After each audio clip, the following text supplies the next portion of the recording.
Estou tendo o prazer de receber aqui nos estúdios da 98 FM o ex-prefeito de Blumenau, Napoleão Bernardes, que vai falar com a gente sobre a passagem dele aqui por Canoinhas, mas também sobre eleições, já que ele já se declarou pré-candidato a governador do estado pelo PSD, o partido que ele está agora afiliado. Bom dia, muito obrigado por ter aceitado o nosso convite de participar do programa hoje, Napoleão. Bom dia, Ednei. Bom dia a toda a gente amiga que acompanha aqui a boa programação da 98. É um prazer e um privilégio poder mais uma vez estar em Canoinhas. É verdade. Manhã gelada, no dia calor mais humano, frio. calor humano. Né? Gente, ele tá com uma blusa fina. Não sei se ele trouxe um casaco, você não passou muito frio, né? Eu saí de Blumenau às 6 horas da manhã.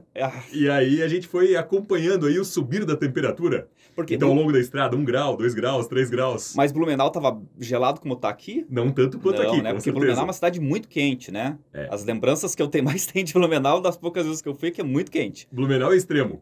Quando é quente, é muito quente. E quando é frio, é muito frio, mas não chega às temperaturas que o J Mais noticiou hoje cedo nas fotos e que vocês aqui na 98 noticiaram. 4 graus negativos aqui, Napoleão. Agora, paisagens bonitas, né? Lindas. Lá, o que chega aí de mínimo em Blumenau? Você tem uma noção? 5, 6. Já chegou. Positivos, né? Positivos. Então tá bem diferente mesmo do que a gente está enfrentando aqui. Porque de 5 negativo para 5 positivo já dá 10 graus de diferença. É muita coisa. Exatamente, é muita coisa. É muita coisa. Agora, Napoleão, se me permite chamar... Por favor, à vontade. Como você, eu queria começar te perguntando sobre esse teu projeto, né? Porque eu vejo que você está se movimentando muito nesses últimos meses, já é a segunda vez que você está aqui em Canoinhas em menos de 2, 3 meses, né? Também é uma movimentação dentro do diretório estadual do partido, né? Eu já vejo aí outras pessoas também se manifestando, mas não vejo com tanta intensidade quanto você está fazendo isso, né? A tua aposta mesmo é de ser candidato a governador em 2022. O PSD, que é o partido ao qual eu sou filiado, tem uma diretriz: terá candidato ao governo em 2022. E eu, ao longo desse tempo, percorri as cidades catarinenses, muitos municípios catarinenses, Canoinhas por muitas vezes, minha terceira ou quarta passagem consecutiva por aqui em curto espaço de tempo, porque é uma cidade polo, é uma cidade relevante. Aqui temos o nosso prefeito Beto, que faz um grande trabalho. Em toda essa região, o PSD tem importantes gestões e tem importantes líderes. Então, eu tenho percorrido Santa Catarina, claro, num primeiro trabalho partidário, porque uma candidatura, a primeira definição é dentro do partido. Então, eu tenho percorrido Santa Catarina nesse sentido, defendendo a bandeira da candidatura do PSD ao governo, me colocando à disposição. E ao final desse circuito, ao final desse giro, eu percorri pessoalmente e presencialmente, olho no olho, mais de 140 cidades. O PSD catarinense fez uma reunião há cerca de 2 segundas-feiras, quando bateu o martelo. Então há uma lista aí de 3 pré-candidatos, para que ao longo desse ano o partido vá definir então quem será o seu candidato ao governo. O partido tem 3 opções: tem o meu nome, tem o nome do ex-governador Raimundo Colombo e tem o nome do prefeito de Chapecó, João Rodrigues. Então são 3 perfis diferentes, 3 líderes, cada qual com seu destaque, cada qual com seu modo de pensar, todos imbuídos de construir o melhor para Santa Catarina. E ao longo do segundo semestre e no mais tardar no início do ano que vem, o PSD catarinense então bate o martelo para defender qual é o seu nome. Em paralelo a isso, só para complementar, Ednei, eu, desde que deixei a prefeitura de Blumenau, fui prefeito em Blumenau por 2 vezes. Eu faço hoje exatamente o que eu fazia antes da política. Então hoje eu sou advogado, sou professor universitário, voltei à sala de aula 2 vezes, como professor de Direito e como aluno. Eu estou concluindo agora meu doutorado na área da nova gestão pública para os novos tempos. Então a minha andada por Santa Catarina também é num sentido profissional, né? Eu hoje não tenho cargo, não tenho emprego, não tenho função pública. Então hoje é um exemplo disso. Eu, na verdade, vim aqui para a região porque eu tenho um compromisso profissional como advogado. Então eu aproveito o ensejo já que tenho um compromisso profissional, para visitar as lideranças, para conversar com as pessoas de cada uma das regiões. Então hoje eu estou num trabalho no partido, é um trabalho voluntário. Eu estou tocando a minha vida profissional, como advogado, como professor universitário, sentindo na pele o que cada um está sentindo, vivendo os desafios que cada um está sentindo. E eu penso que essa reciclagem, essa oxigenação, essa atualização faz muito bem. Porque o dia que eu tiver uma nova oportunidade de mandato, eu com certeza vou saber exatamente o que cada um de nós está vivendo nesse drama do dia a dia. Napoleão, a questão que você acabou de relatar do PSD significa que teremos prévias no partido, mas uma prévia com o diretório votando ou todos os filiados? Como é que vocês planejam isso? A ideia do presidente do partido, o presidente do PSD, é o deputado Milton Obos. Foi prefeito de Rio do Sul por 2 vezes, super aprovado, e é um empresário de mão cheia, é um empresário muito bem sucedido. É alguém que tem talento na iniciativa privada, tem vocação para a vida pública. E para demonstrar a seriedade desse projeto e a consistência desse projeto, o deputado Milton abriu mão de toda e qualquer eleição, não disputará a eleição no ano que vem, para articular, para coordenar, para pavimentar esse caminho da candidatura própria do partido. E o partido está unido e está harmonizado. Então não é prévio o modelo. O modelo será, no início do ano que vem, fazer uma análise de perfil, porque são 3 perfis bastante diferentes. O governador Raimundo Colombo representa uma segurança, uma estabilidade de quem já foi governador por 2 vezes, de quem já foi senador e tem uma experiência totalmente consolidada, tem um governo consolidado para demonstrar. Isso seria um perfil, né? Um retorno a essa segurança. O prefeito de Chapecó, João Rodrigues, né? Tem todo um estilo mais popular, tem um alinhamento muito automático, né? com o ideal do presidente Bolsonaro. Então, sendo esse o perfil, o candidato seria o João Rodrigues. E eu represento um equilíbrio entre esses perfis. Eu sou alguém que já passou com aprovação pela vida pública. Eu fui o prefeito mais jovem e o mais votado da história de Blumenau. Fui reeleito com a maior votação de Santa Catarina no segundo turno. Então eu tenho uma experiência bem-sucedida na área pública e venho da iniciativa privada. Então eu tenho uma mescla de um fato novo para o Estado, um nome novo para o Estado, mas com consistência administrativa, com experiência política, para não se cair em aventura. Porque política e gestão pública não é lugar para aventura nem para aventureiro. É coisa séria. Fazer gestão é preciso ter conhecimento, domínio de causa, vivência. Né? E a Prefeitura de Blumenau, terceira cidade mais importante do estado, uma das cidades de destaque e referência do Brasil, eu administrei Blumenau com 29 anos, né? Fui o prefeito mais jovem da história de Blumenau. E foi uma reeleição estrondosa, o que demonstra que o nosso trabalho foi testado e aprovado. Então o meu seria um perfil para a escolha do partido numa ideia de uma novidade, de uma renovação, de um fato novo, mas ao mesmo tempo com consistência, com experiência, com pé no chão para fazer um trabalho importante. Então não será, né, respondendo bem objetivamente a tua pergunta, não será por prévia, porque não vai ter disputa interna, vai ser um consenso, vai ser uma análise de perfil. E também não é uma pesquisa quantitativa, porque Mas número... quem entra nesse consenso? O pessoal do diretório? Isso, amparado por pesquisa, por sentimento, certo. por feeling. Né? A gente tem as pesquisas quantitativas, que são aquelas de número. Aí eu vou começar lá embaixo, não tenha dúvida. Né? Então, são os menos conhecidos. Eu vejo aí uma desproporção, porque o Raimundo Colombo é conhecido no estado inteiro pelo simples fato de que foi governador 2 vezes. E você tem, obviamente, um grande conhecimento dentro da área de Blumenau, mas é um pedacinho do estado, perto, né, de 295 cidades. Quando eu fui eleito prefeito, eu fui o prefeito mais votado da história de Blumenau. Foram 72% dos votos. Era uma eleição tida por muitos como impossível. Improvável, com certeza, mas impossível taxada por muitos. Porque não tinha coligação, era uma coisa muito solo, né? Era eu com poucas pessoas que naquele início acreditavam na nossa causa e acabei sendo o prefeito mais votado da história. Como é que isso aconteceu? Porque eu representava naquele momento o que as pessoas desejavam. As pessoas naquele momento em Blumenau queriam uma renovação, queriam uma alternância entre os grupos políticos que estavam governando Blumenau há muito tempo. Então eu fui a pessoa certa no lugar certo. Mas aí eu vejo uma dissonância entre 2022 e 2018, porque em 2018 as pessoas buscavam justamente isso, né? E aí elegeram Carlos Moisés. Carlos Moisés, de um modo geral, foi decepcionante para muita gente, né? Principalmente o pessoal aqui que votou 70%, 72% no Carlos Moisés aqui em Canoinhas. As pessoas se veem decepcionadas, se dizem decepcionadas com o governador. E não é difícil de chegar a esse entendimento se você vê que nada foi feito pelo governo do estado em Canoinhas, absolutamente nada. Canoinhas região. A gente luta, há pelo menos, já desde os governos de Colombo, pela melhora de uma rodovia, de uma única rodovia, que é a SC-477, que liga Canoinhas à BR-116. Inclusive, eu vim por ali, você deve passei ter passado exatamente agora. algum perrengue ali, e né? foi uma situação muito da água para o vinho, como se diz, porque eu vim por rodovias boas. 116 Benito Novo, pedagiada, né? Isso, doutor Pedrinho, enfim, eu vim por uma via interna, e depois chegamos um pouco na 116, mas realmente o acesso a Canoinhas, e eu sempre faço isso de carro e venho dirigindo, então é para conhecer o estado e vivenciar o estado. Então, um dos fatores que me chamaram a atenção foi justamente esse C477, que está numa situação caótica. Sim, e aí eu te coloco essa situação para dizer que, quando eu falo em dissonância, eu quero dizer que a 2022 talvez as pessoas queiram algum perfil diferenciado, porque tentaram essa renovação lá em 2018 e não gostaram do resultado que tiveram, na maioria, né? Existe o governo do Carlos Moisés, tem um sério problema que ele acha que apagou, mas não apagou da memória das pessoas, os famosos 33 milhões gastos com respiradores que não chegaram, né? No nosso caso é um perfil totalmente diferente, porque ele alia a juventude, renovação, fato novo, uma novidade para o Estado, mas com uma experiência administrativa consolidada. Consolidada não só em termos de aprovação popular, né, porque afinal de contas, quem é reeleito com uma votação do Estado no segundo turno é porque teve aprovação popular em relação ao seu mandato. Mas a nossa gestão em Blumenau, a gente acabou tendo um reconhecimento técnico também. Em 2016, eu me sinto assim bastante honrado em relação a isso, porque de formação eu sou advogado.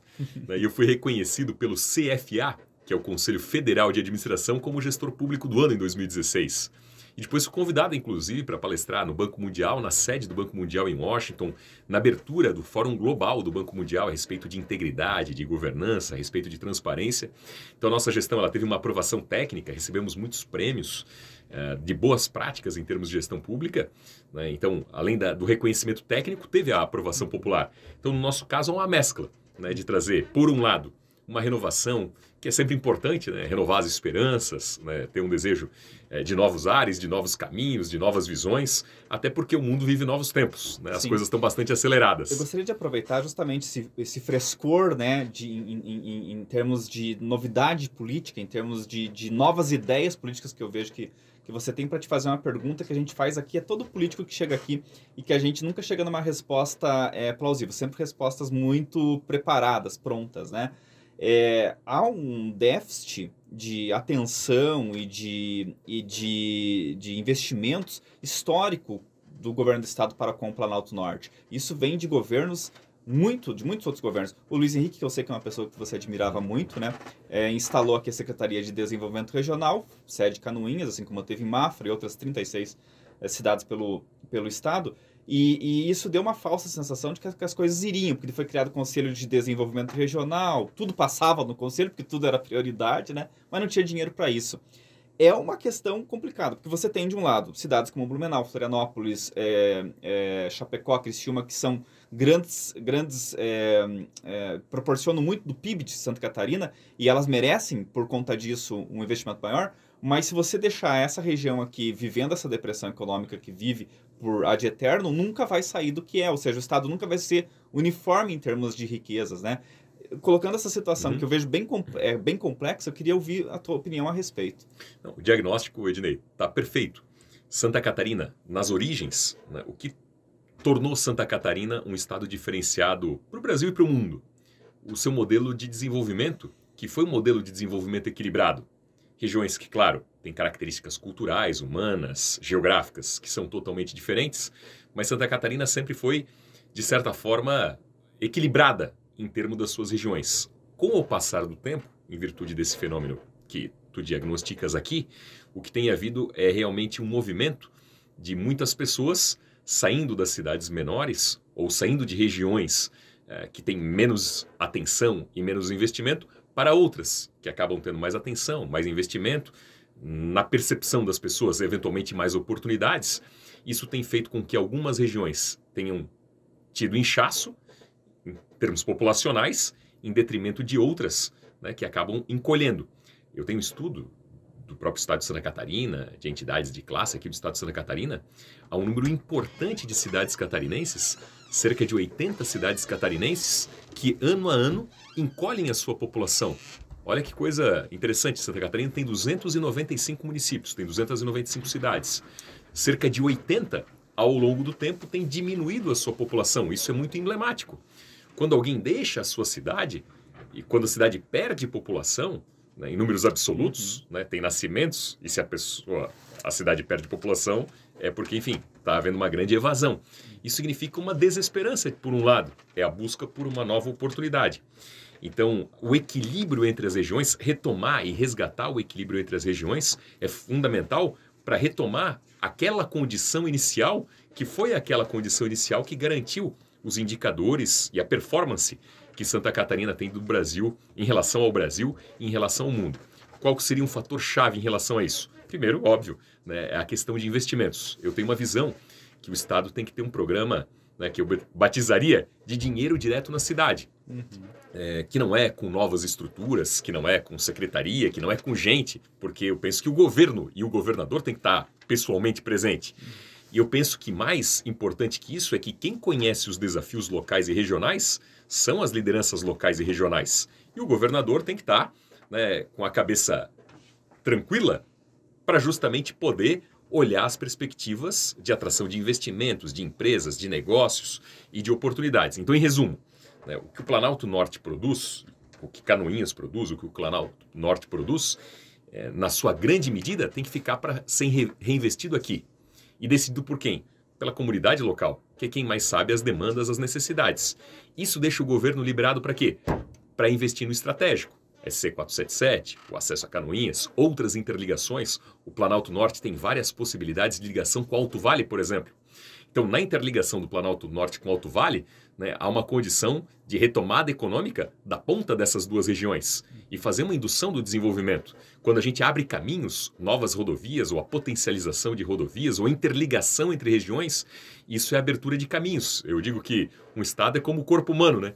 As artérias têm que fluir, né? Se a artéria está entupida, né, o corpo tomba. Mas e dinheiro para tudo isso? Eis a questão.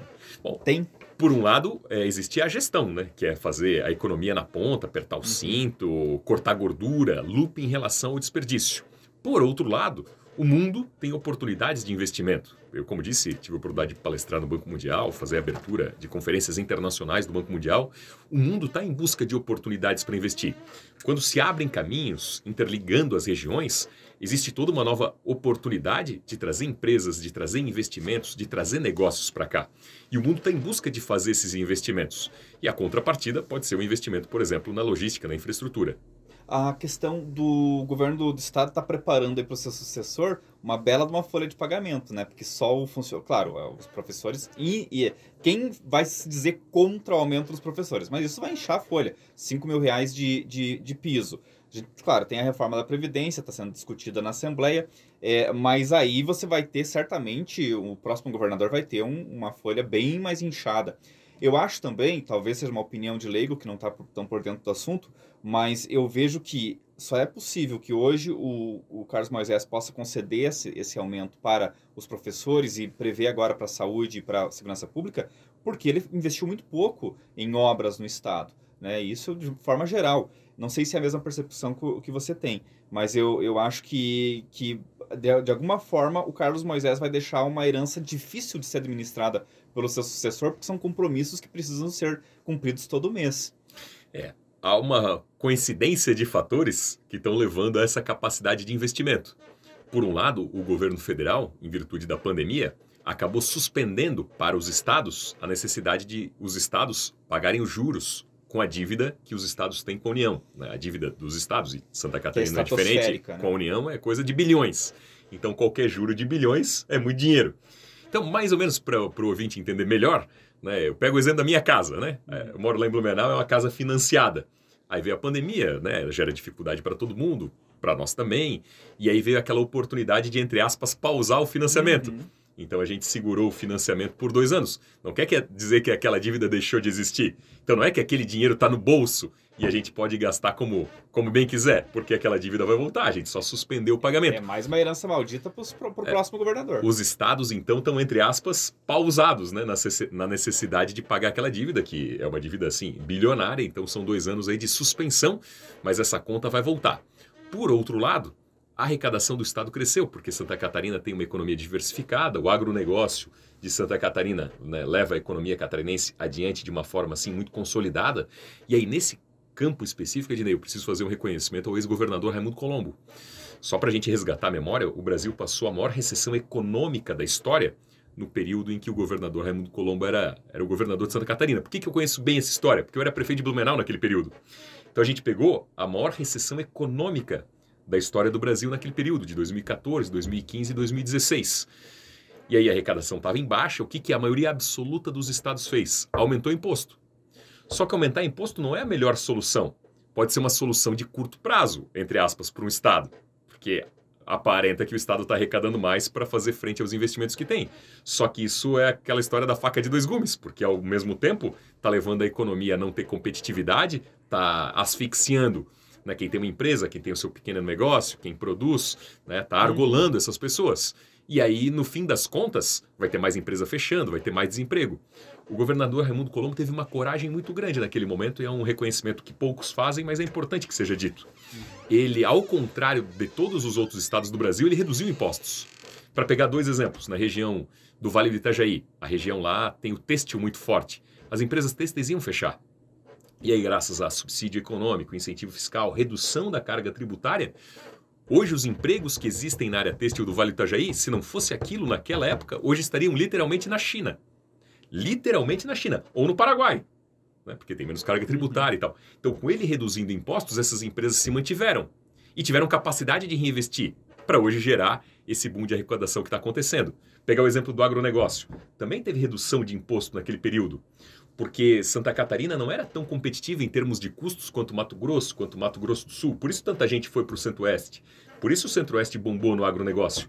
Aqui se reduziu o imposto e quem fez isso foi o governador Raimundo Colombo. Então hoje também se está colhendo os frutos daquele modelo tributário lá. O governador Raimundo Colombo abriu o mercado na Arábia Saudita, abriu o mercado oriental, abriu mercados que Santa Catarina nem imaginava vender. Então, quando a gente fala de administração pública, né, 2014, 2015, 2016, parece muito tempo atrás. Mas na administração pública as coisas levam um tempo para aparecer. Então, aquilo que foi, entre aspas, plantado lá atrás, está de algum modo sendo colhido agora. Então, o governador Moisés pegou uma conjunção. Pegou a suspensão do pagamento da dívida, pegou a retomada econômica, fruto daquele modelo de incentivos fiscais lá atrás, né, de uma competitividade tributária diferente. E aí, no caso específico da educação, como não está tendo aula presencial, tem menos custo, e o Estado tem uma obrigação de investir 25% do que arrecada na área da educação, né, e o Estado está, de fato, arrecadando bastante. Então, é uma conjunção de fatores que levou a essa capacidade de investimento e também a sua percepção. Foram 2 anos, os 2 anos iniciais, com pouco investimento na área de infraestrutura, por exemplo. Eu sempre digo o seguinte, e aí também eu gosto de ser justo, né, fiz a menção ao governador Raimundo Colombo, mas penso que depois do cartão amarelo, né, que é o impeachment que o governador sofreu, ou o afastamento preventivo que ele sofreu, fruto do processo de impeachment, depois do cartão amarelo, é preciso também, de algum modo, reconhecer que o governador mudou a sua postura, tem ido mais aos municípios, tem ido mais às regiões e está, de fato, com essa capacidade de investimento, né, buscando levar recursos para as regiões. Inclusive, já deve ter se arrependido de ter vendido os aviões, né, do Estado. Napoleão, a gente está falando de problemas complexos com soluções difíceis. Aquele discurso simplista do bate-arrebenta, do resolve tudo na base do coice, que ganhou a eleição em 2018, vai se repetir em 2022 com sucesso? E eu faço uma análise, Ednei, né? Gostas muito de análise, de números, né? O ouvinte do 98 é um ouvinte bem informado, então é sempre importante refletir, né? A história ela vai construindo seus caminhos. Vamos pegar o exemplo de 2018, que elegeu, né, Carlos Moisés, o presidente da República, com esse discurso. Então 2018 foi uma questão assim de ruptura. Quem tinha experiência, a população queria dar um cartão vermelho. E deu. Pouco importando a experiência que fosse. E eu sempre digo assim, olha, experiência não pode ser vista como pecado. Experiência é pecado se a experiência for ruim. Agora, se a experiência é boa é virtude, eu sempre digo, imagina, contratar alguém para trabalhar na casa da gente. Eu tenho uma filhinha pequena, vou contratar alguém para trabalhar na nossa casa. A gente quer saber um histórico, uma indicação, uma referência. Se tem histórico positivo, se tem uma indicação positiva, se tem uma referência positiva, é um negócio bom. Se é ruim, né? Então a experiência negativa é pecado, mas a experiência positiva é virtude. Mas em 2018 foi uma linha de corte. Todo mundo que tinha qualquer experiência levou um cartão vermelho. O que já aconteceu 2 anos depois, 2020, eleições municipais? O maior índice de reeleição da história do Brasil. Ou seja, demonstrou que nesses 2 anos, as pessoas já botaram a mão na consciência e perceberam, pô, a administração pública é coisa séria. Tem que ter alguém ali que saiba dar conta do recado. Se o sujeito está indo bem, vamos manter. O prefeito Beto aqui foi reeleito com uma grande votação. Foi o maior índice de reeleição da história do Brasil. Logo 2 anos depois, né, enfim, da ruptura que se teve. Então eu quero crer, né, talvez com otimismo meu, talvez seja um voto de esperança que eu tenha, mas eu quero crer que 2022 nem tão ao céu, nem tão à terra, né? Algo intermediário, ou seja, eventualmente, claro, novidades são bem-vindas, renovação é bem-vinda, gente nova no pedaço é bom, mas vamos olhar histórico, vamos olhar entrega, vamos olhar capacidade de realização. Então, acho que nem vai ter uma reeleição tão automática, como nem vai ter um cartão vermelho tão automático assim. Eu imagino que as pessoas vão ser bastante mais criteriosas na hora do voto e também imagino, e quero crer, que não vai ser um negócio assim tão linear. Porque o que aconteceu em 2018? Cada região usava uma expressão. Lá na nossa pessoal, vou votar no número tal de cabo a rabo. E aí elegeu um monte de gente que elegeu deputados estaduais e deputados federais que tinham perdido a eleição de vereador, se tornaram os deputados mais votados do estado. Então, assim, teve muito voto linear, né? O chamado de cabo a rabo. Eu acho que as pessoas agora vão analisar caso a caso, 1 a 1. Essa história do fundo eleitoral aprovado estratosférico, 5 bilhões e 700 milhões de reais, deixou muita gente indignada e sabe que teve participação dos ditos nova política, entre aspas, né? Eu penso que a política, enfim, né, as pessoas vão analisando o histórico, vão vendo a história, e não dá pra gente endeusar ninguém. Todo mundo tem virtudes, todo mundo tem defeitos, todos somos seres humanos, né? Muita gente de boa fé, tem gente de má fé também, então é aquela história, a gente tem que separar o joio do trigo. Eu sempre digo que generalizar as coisas, né? Generalização nunca é justa e nunca é boa para ninguém. Então, o bom é olhar caso a caso, individualmente, a história, o histórico, a capacidade, a maneira de pensar e de ser de cada um. Para encerrar, Napoleão, no caso de, nas pesquisas, na avaliação do diretório, Raimundo Colombo ou o João Rodrigues for a pessoa mais indicada para disputar o governo, você iria Senado, deputado federal, tem um plano B? E daí? Nesse momento, meu plano A, B e C é lutar firmemente aí pela indicação e pela candidatura. Então, vamos tocar ficha e pé no acelerador nessa estrada. Tá certo, né? O plano B só vem depois que o plano A falha, né, também. A Ana Paula comentando, bom dia, Dinei, o meu voto para ele, ex-prefeito Blumenau. Olha, ela tá fazendo uma coisa que eu não ia fazer, mas então agora, já que você fez... Ah, não é você que fez, eu vou ver o que outro ouvinte falou aqui. Só o comentário dela, né? Se ele for governador, fará a mesma gestão que fez em Blumenau. Olhar mais para o Planalto Norte, principalmente na SC 477. Ele comentou sobre isso. Quem comentou aqui, bom dia, já gostei do vozeirão do futuro governador, parece o Lombardi do Silvio Santos. Eu não queria falar isso, né? Mas já que ela falou, né? Pergunto se vai manter o aumento dos salários dos professores. O que se conquista não se retrocede. Eu também sou professor, então a gente tem que valorizar a educação em primeiro momento. Agora, a gente tem que trabalhar em conjunto na educação tradicional, e olhar as novas perspectivas da educação também. O mundo do trabalho está mudando muito rápido. Então, no meu olhar de futuro, sempre diz assim, tudo que é o tradicional, a gente tem que manter, aperfeiçoar e lapidar. Mas a gente não pode deixar de perder a condição do olhar, enfim, do novo mundo que está por aí. O mundo do trabalho está mudando muito. Então, antigamente, e a gente vai trabalhar muito, e eu vou trabalhar pessoalmente muito, se um dia tivesse essa oportunidade, né, de buscar trazer empresas, negócios, investimentos, trazer as empresas para cá, né, e povoar aqui a região de investimentos. Mas hoje a gente tem uma perspectiva adicional, que é trazer não necessariamente só as empresas, mas também os melhores empregos. Porque hoje as pessoas em muitos negócios podem trabalhar de onde vivem, de onde moram. Então a gente pode trazer os melhores empregos para cá. Para os jovens, para as pessoas daqui, terem oportunidades a partir daqui, de onde queiram e para onde queiram trabalhar. Então, para isso, a qualificação, a formação das pessoas, né, formar talentos, isso é essencial. Então, a educação, para mim, é o passaporte seguro para as melhores oportunidades desse mundo de oportunidades. É verdade, com toda certeza, né? Assina embaixo.